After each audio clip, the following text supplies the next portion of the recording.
स्वागत है आप सभी का इंडिया न्यूज बिजनेस के खास शो मार्केट लाइव में। और मैं हूं आपके साथ कंचन औटियाल। हफ्ते का तीसरा कारोबारी दिन है। बाजार की एक लाल रंग के साथ शुरुआत हुई थी, लेकिन बाजार में एक वापस से रिकवरी दिख रही है। ये रिकवरी कब तक सस्टेन करेगी? क्या बाजार के हमें लेवल्स देखने को मिल सकते हैं? आगे के लिए हमें क्या स्ट्रैटेजी बना के चलनी चाहिए? और आगे आने वाले टाइम पे मार्केट का किस तरीके का हमें फेस दिख रहा है कि कैसा हमें नजारा देखने को मिल सकता है? ये सारी की सारी जानकारी लेंगे हमारे खास पैनलिस्ट से। मिलवाते हैं आज के खास पैनल से, उसके बाद शुरुआत करेंगे मार्केट लाइव की। हमारे साथ जुड़ चुके हैं आर्य आलोक दहिया जी। नमस्कार सर, स्वागत है आपका शो में। नमस्कार कंचन जी और नमस्कार सारे दर्शकों को भी। नमस्कार सर।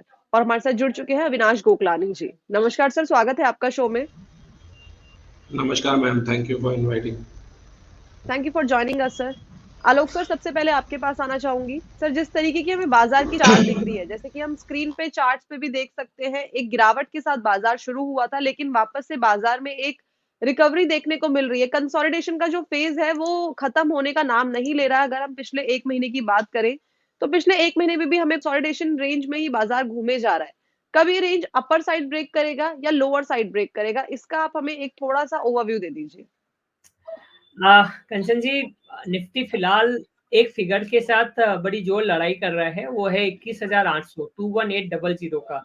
फॉर्चुनेटली या अनफॉर्चुनेटली बात दोनों तरफ से अगर करूं तो कम से कम 21 कैंडल्स हमने देख लिए हैं। यानी कि 21 कैंडल मतलब 21 दिन की बात कर रहा हूं। 21 दिन हो गए लगभग जब ये निफ्टी अटेम्प्ट ले रहे हैं 21,800 का और उसको क्रॉस करके क्लोजिंग दे दे। और सिर्फ 2 दिन ऐसे गए हैं जब निफ्टी ने कहीं ना कहीं 22,100 वाला लेवल छुआ और उसके बाद जो हुआ वो ऐसा था जैसा कि हम कह सकते हैं लौट के बुद्धू घर को आए। निफ्टी वापस से उसी 21,800 से 21,100 के लेवल पे घूम रहे हैं। ओवरऑल जो रेंज बन के आ रही है निफ्टी के लिए, जो कंसोलिडेशन चल रहा है, 800 पॉइंट में निफ्टी घूम रहा है, वो है 21,800 का लेवल ऊपर में और नीचे में 21,000 का लेवल।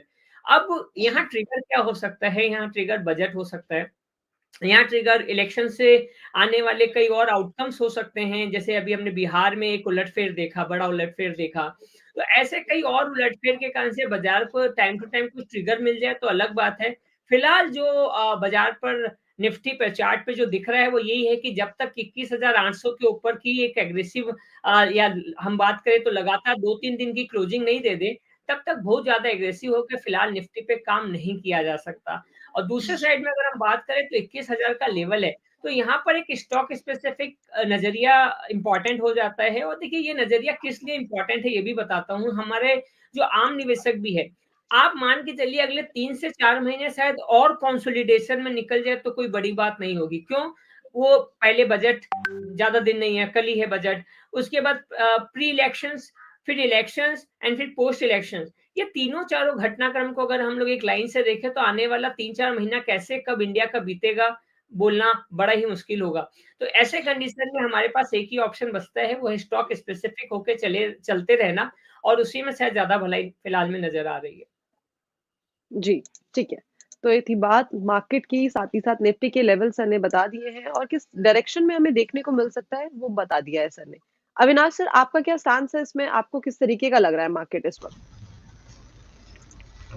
मैम, हमने नवंबर और दिसंबर में एक बहुत अच्छी रैली देखी आफ्टर पॉलिटिकल विंस 3 स्टेट्स में। तो वो थोड़ा सेंटिमेंटल था और स्टॉक्स भी बहुत फास्ट ऊपर जा रहे थे। तो उसके बाद अभी हम देख रहे हैं कि जनवरी में थोड़ा कूलिंग हुआ है मार्केट को लेके, और जो भी गैप्स अप ओपनिंग थी वो सब मोस्टली फिल हो गई है, एक छूट गई है। मेरे हिसाब से वो भी मेरे ख्याल से फरवरी में हमको एक रिविजिट करने को मिलेगी। निफ्टी ओवरऑल एक रेंज में रह गया है 21,850 और 21,250 के बीच में। ये जिस तरफ मेरे ख्याल से ब्रेकआउट देगा उस तरफ ये थोड़ा मूव करने का ज़्यादा करेगा।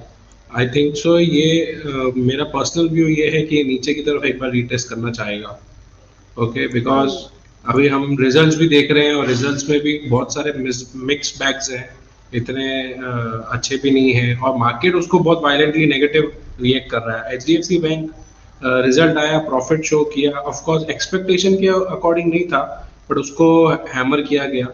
बजाज फाइनेंस का भी रिजल्ट ओवरऑल अच्छा ही था, प्रॉफिटेबिलिटी मेंटेन करी है, उसके बावजूद कल बजाज फाइनेंस को भी नीचे ले गए। और फाइनेंशियल सेक्टर ओवरऑल मार्केट का बहुत बड़ा वेटेज होल्ड करता है और प्राइवेट बैंक्स जो एनपीए को कंट्रोल करती है, प्रॉफिटेबिलिटी उनकी अच्छी है, उनके स्टॉक्स को इतना हैमर किया जा रहा है, तो आई थिंक सो मार्केट हमको कुछ कहने की चेष्टा कर रहा है एंड आई थिंक सो कि नीचे की तरफ ज़्यादा ऑप्शंस ओपन हो रहे हैं मार्केट के लिए। जी, ठीक है।